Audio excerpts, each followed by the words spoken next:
Hello everyone, this is again Luna from Karm, and this is part 3 of our week-long cyber resilience awareness campaign. Thank you for the positive feedback and support received thus far. As always, we appreciate you all. As promised in Sunday's video, episode 1, we will today again discuss further the security and data privacy issues which have come to the fore in respect of the video and teleconferencing software platform Zoom. This is, however, widely documented, and so I will not be focusing on this for today's discussion. Rather, I will be making a second recording which will be released later during the course of today, wherein I aim to provide you all with practical advice concerning cyber resilience and what you as an employee should do working remotely, as well as what reciprocal duties rest on your employers to better both your and the organization's cyber resilience posture, ultimately increasing your risk appetite in relation to possible cyber attacks by taking such simple but necessary measures. I want to stress to you that your approach to cyber resilience should never be a question of if, but rather when. With the ever-growing number of attacks, we should all assume the risk of the onset of any such attack, but be in the best position of defense at the onset thereof. That is cyber resilience at the very essence of the term. Alright, getting back to Zoom. In addition to that which was uncovered in Karm's video part 1, the Zoom technology platform has further been implicated in several other security and data privacy related issues. As a brief summary hereof, Zoom's laundry list of issues include making provision in its privacy policy to collect extensive and mass amounts of data about its users, like videos, transcripts, shared notes, etc., and then to share it with third parties for personal profit. This is a very contentious method of obtaining supposed informed consent of users. However, same will never cut the mustard by global personal data privacy standards. Zoom's iOS app was found to be sending analytics data to Facebook even if the user doesn't have a linked Facebook account. Zoom's attendee feature allowed a host to check if participants are clicking away from the main Zoom window during a call. Zoom made further use of scrupulous technique to install its Mac app without user interaction, thus allowing the app to be installed without users providing final consent thereto. Zoom's Windows application was exposed to have a vulnerability that could allow remote attackers to steal victims' Windows login credentials and even execute arbitrary commands via their systems.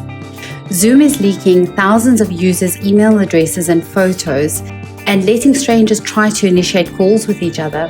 It was further revealed that it is a trivial exercise to find video recordings made in Zoom by searching the common file naming pattern that Zoom applies automatically, as these videos were found to be publicly accessible via Amazon storage buckets.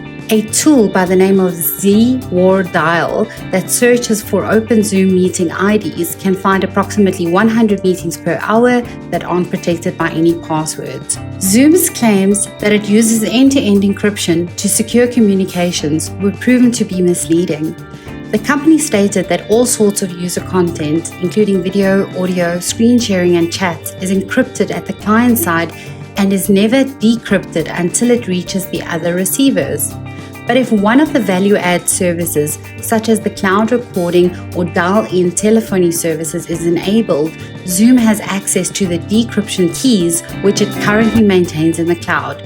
This also makes it easy for attackers or a government intelligence agency to obtain access to those keys. Zoom was further vague about the type of encryption used, with the keys generated for cryptographic operations, which were said to be delivered to participants in a Zoom meeting through servers in China, even when all meeting participants and the Zoom subscribers company are outside of China. The audio and video in each Zoom meeting is encrypted and decrypted with a single advanced encryption standard of 128 bits used in electronic codebook mode that's shared amongst all participants. The use of ECB mode is not recommended because patterns that present in plain text are preserved during encryption. Zoom calls globally were being rerouted through servers hosted in China. The CEO of Zoom responded to this, stating that the given period of high traffic had forced Zoom to add server capacity quickly and in their haste, they had mistakenly added 2 of their data centers, which are based in China, to a lengthy whitelist of backup bridges, potentially thereby enabling non-Chinese clients to, under what they termed extremely limited circumstances, connect to them. Zoom bombing occurs where trolls take advantage of open or unprotected meetings and poor default configurations to take over screen sharing and broadcast explicit material to subscribers.